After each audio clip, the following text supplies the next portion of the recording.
আজকের জীবনে সবচেয়ে দুষ্প্রাপ্য জিনিস কি? সময়? না। অর্থ? সেটাও না। সবচেয়ে দুষ্প্রাপ্য জিনিস হলো ফোকাস। আমরা অনেক কিছু শুরু করি, কিন্তু শেষ করতে পারি না। মন বারবার ছুটে যায়। ভয়, ভবিষ্যৎ, মোবাইল, তুলনা, ব্যর্থতা, স্মৃতিতে। এই অস্থির মনের মাঝেই প্রশ্ন ওঠে, আমি কিভাবে একাগ্র হতে পারি? কিভাবে লক্ষ্যভেদী হয়ে উঠব? এই প্রশ্নের উত্তর আধুনিক মোটিভেশনাল বক্তৃতায় নয়, বরং গভীরভাবে আছে ঠাকুর শ্রী রামকৃষ্ণদেব, মা সারদা দেবী এবং স্বামী বিবেকানন্দের জীবনের উপদেশে। আজ আমরা দেখব ফোকাস আসলে কি, মন কেন স্থির থাকে না এবং কেমন করে আধ্যাত্মিক দৃষ্টিভঙ্গি আমাদের একাগ্রতা গড়ে তোলে। তাহলে চলুন সবার প্রথমে আমরা জানি ফোকাস মানে কি। ফোকাস মানে শুধু মনোযোগ নয়, ফোকাস মানে মন, বুদ্ধি ও হৃদয় তিনটির একদিকে প্রবাহ। ঠাকুর শ্রী রামকৃষ্ণদেব বলতেন, মন যদি এক জায়গায় থাকে তবে ঈশ্বরকেও ধরা যায়। অর্থাৎ একাগ্রতা শুধু সাফল্যের চাবিকাঠি নয়, এটি আধ্যাত্মিক উন্নতির পথ। স্বামী বিবেকানন্দ বলেছিলেন, the power of concentration is the only key to the treasure house of knowledge. Focus মানে শুধু মন বসিয়ে কাজ করা নয়, ফোকাস মানে মন, চিন্তা এবং কর্ম একটি লক্ষ্যে ঐক্যবদ্ধ হওয়া। চলুন এবারে জানি মন কেন ফোকাস হারায়। প্রথমত, অতিরিক্ত বাসনা। ঠাকুর শ্রী রামকৃষ্ণদেব বলতেন, কামিনী কাঞ্চনের দাস হলে মন স্থির হয় না। অর্থাৎ ভোগের প্রতি আসক্তি মনকে টুকরো টুকরো করে দেয়। দ্বিতীয়, ভয় ও সন্দেহ। স্বামীজি বলতেন, doubt is the greatest enemy of progress. ভয় মানে মন ভবিষ্যতে আটকে থাকা। ফোকাস মানে বর্তমানের পূর্ণ উপস্থিতি। এবার তৃতীয়, আত্মবিশ্বাসের অভাব। শ্রী শ্রী মা সারদা দেবী বলতেন, নিজেকে দুর্বল ভাবলে সব দুর্বল হয়ে যায়। যে নিজেকে বিশ্বাস করে না তার মনও নিজের কথা শোনে না। চলুন এবার জেনে নেওয়া যাক স্বামী বিবেকানন্দের মতে ফোকাস গড়ার 5টি স্তম্ভ।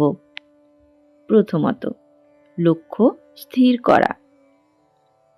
Take up one idea, make that one idea your life. একটি লক্ষ্য, একটি পথ। দ্বিতীয়, ব্রহ্মচর্য। স্বামীজির মতে ব্রহ্মচর্য মানে শুধু শারীরিক নয়, মানসিক শক্তির সঞ্চয়। তৃতীয়, নিয়মিত অনুশীলন। Practice makes concentration perfect. মনকে প্রতিদিন বসাতে হয়, যেমন শিশুকে শেখানো হয় হাঁটা। এবার চতুর্থ, একাগ্র কাজ। এক সময় এক কাজ, মাল্টিটাস্কিং নয়, মনোযোগ বিভাজন। এবার পঞ্চম, আত্মবিশ্বাস। Arise awake and stop not till the goal is reached. চলুন এবারে আসি শ্রী শ্রী মা সারদা দেবীর সহজ পথে। মা বলতেন, অল্প অল্প করে রোজ করলেই হয়। ফোকাস মানে চাপ নয়, ফোকাস মানে নিয়মিত শান্ত প্রচেষ্টা। মা আরও বলতেন, মনকে ভালো কাজে লাগাও, তাহলেই খারাপ ভাব আসবে না। অর্থাৎ শূন্য মন নয়, সঠিক কাজে যুক্ত মন। এবার ঠাকুর শ্রী রামকৃষ্ণদেবের দৃষ্টিতে ফোকাস ও ঈশ্বর ভাব। শ্রী শ্রী ঠাকুর রামকৃষ্ণদেব বলতেন, যে কাজে মন দাও সেই কাজে ঈশ্বরকে দেখো। ফোকাস তখনই গভীর হয় যখন কাজ কেবল কাজ নয়, সাধনা হয়ে ওঠে। চলুন এবারে জানি ফোকাস হারালে কি করবেন। মন ছুটে যাবে, এটা স্বাভাবিক। শ্রী শ্রী মা সারদা দেবী বলেছিলেন, মন যাবে আবার আনবে, তাতেই সাধনা। ঠাকুর শ্রী রামকৃষ্ণদেব বলতেন, মনকে জোর করো না, ভালোবাসা দিয়ে ধরো। অর্থাৎ নিজেকে দোষ দেবেন না, ধৈর্য রাখুন, বারবার ফিরিয়ে আনুন। ফোকাস কোনো জাদু নয়, এটি সাধনার ফল।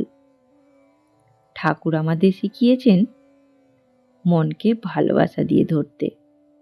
মা আমাদের শিখিয়েছেন নিয়ম ও সরলতায় একাগ্রতা।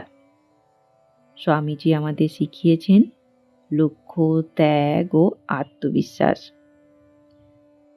আজ যদি আমরা এক কাজ এক মনে করি, অপ্রয়োজনীয় আসক্তি ছাড়ি, ঈশ্বরকে স্মরণ করে কাজ করি, তাহলে ফোকাস আপনিই আসবে।